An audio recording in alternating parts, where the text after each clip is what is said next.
Welcome back. This is going to be a quick video on the reasons that you should use jQuery and some reasons that you might not want to use jQuery. So in the intro video, I summarized jQuery as a JavaScript library that helps us do a lot of the things that we do already, and it just makes them easier. So you might be asking yourself a question after hearing that, which is, why would we not always use jQuery? It seems like if it makes our life easier and it helps us with all the common DOM manipulation features, we should just always use it. The truth is that it's a little bit of a debate in the developer community right now. So I'm going to start by talking about some of the reasons for using jQuery. Then I'll talk about some reasons why you might not want to use jQuery. And then I'll also talk about my own opinion and my experience teaching people to program where jQuery fits in best. Before we start here, I do want to point out this website. You might not need jQuery. I'm showing this to you for two big reasons. The first of which is that it demonstrates that everything we can do with jQuery, we can do without it. That's the point of this website, is to show common things in jQuery, like hiding an element, how you would do them without jQuery. And you'll see that a lot of them are really similar, and on a lot of them jQuery isn't much shorter. But on some of the features, like Ajax, this is a lot longer over here without jQuery. The second reason I'm showing this site to you is that the very fact that there's even a site called You Might Not Need jQuery is a testament to the debate that's currently ongoing in the developer community. And this is just one example of a site that is questioning that you might not need jQuery. There are hundreds and thousands of blogs and articles and tutorials out there that will tell you you have to use jQuery or you should never use jQuery, and it's very hotly contested. So let's dive deeper into that debate and talk about why you should use jQuery. So why use jQuery? The original reason that it was created is that the DOM API, all the methods we've been using, document.querySelector, getElementById, all of that, used to be considered broken. So the whole goal of jQuery was to make it easier and quicker to use the DOM API by using jQuery, which acted as an interface to the broken DOM API. It also makes your code clearer and shorter, as you saw here. Doing something like this without jQuery is 3 or 4 times the amount of code as it is using jQuery. So it makes it clearer and shorter. It's easy to use as well. It has built-in cross-browser support. So that means that jQuery will take care of the differences between a property that works in Internet Explorer 9 and one that works in Internet Explorer 8. And it will take care of all that cross-browser support, which is kind of messy and one of the worst parts of being a web developer, to be honest, in my opinion at least.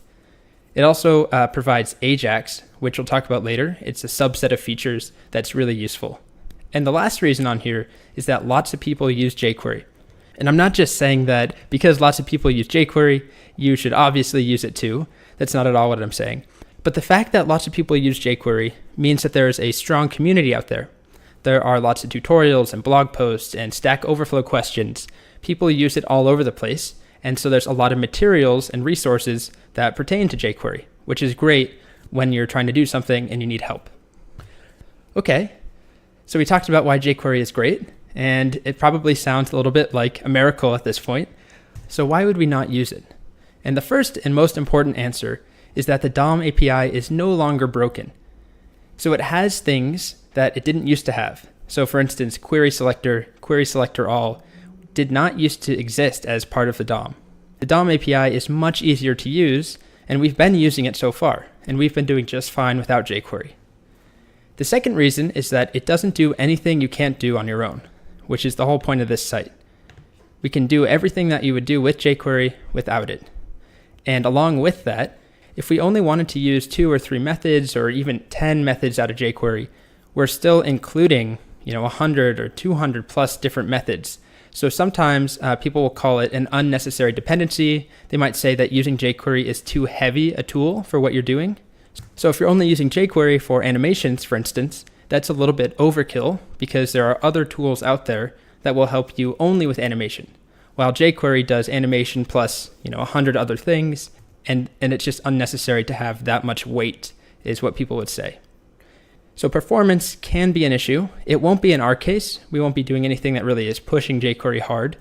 But the idea behind that is that if someone is using jQuery and they don't know, they're not familiar with the code and the source code of jQuery and how things are written, they might use a method or they might write some code that's inefficient that actually is slower than if they had just done it without jQuery. But as I mentioned, that's a little bit of a long shot for us. And the last reason is that lots of people are moving away from jQuery. And that's not to say that just because other people are not using jQuery, that you should not use it. It's the same reason that I mentioned for jQuery.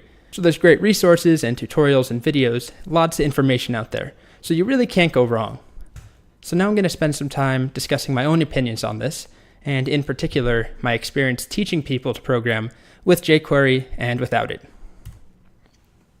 When I first started teaching people to program and teaching people to become web developers, I would start with HTML and then CSS, and then I would go straight to jQuery. So I wouldn't do any of the stuff that we've been talking about in the last few units.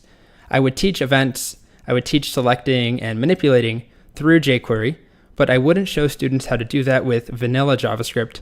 So vanilla.js or plain.js just refers to writing JavaScript without jQuery. So I didn't used to do any of that in the course. I would start with jQuery. And what I realized is that the developers that I was producing in the class were great developers, but if you took jQuery away, if they went to a company that was deciding they weren't going to use jQuery, which happened more and more, and my students would come to me and tell me this, my new job is awesome, except they don't use jQuery, just so you know. And I got that feedback a lot, and I realized that the students were dependent on jQuery. Obviously, by the end of the class, they were good enough where they could go learn vanilla.js, and they could write code without jQuery. But the point is that their knowledge was centered around a jQuery-centric way of writing code. So after teaching people jQuery first for a few classes, I changed things around, and I started by teaching them vanilla JavaScript DOM manipulation first. So the things that we've been doing up until this point. And then I introduced jQuery afterwards, once they had a solid conceptual foundation of how events work and how selecting and manipulating works and all of that jQuery can help us with. I wanted students to understand how jQuery was doing all of these things behind the scenes.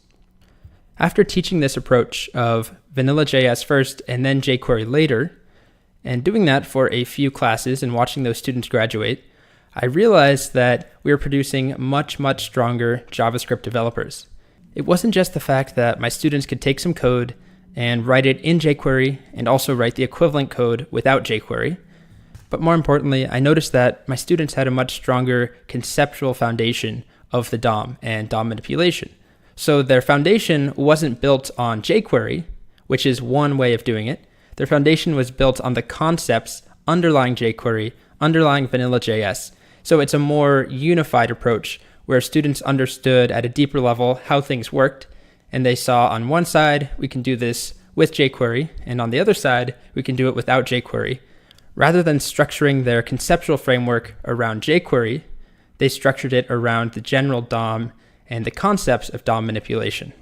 So that was a long-winded way of sharing my opinion on this issue. I've come to the conclusion as a developer, and also as an educator more importantly, that it's worth knowing how to do things without jQuery and also how to do them with jQuery. So we've seen how to do them without it, and now going forward, we're going to see how to do things the jQuery way.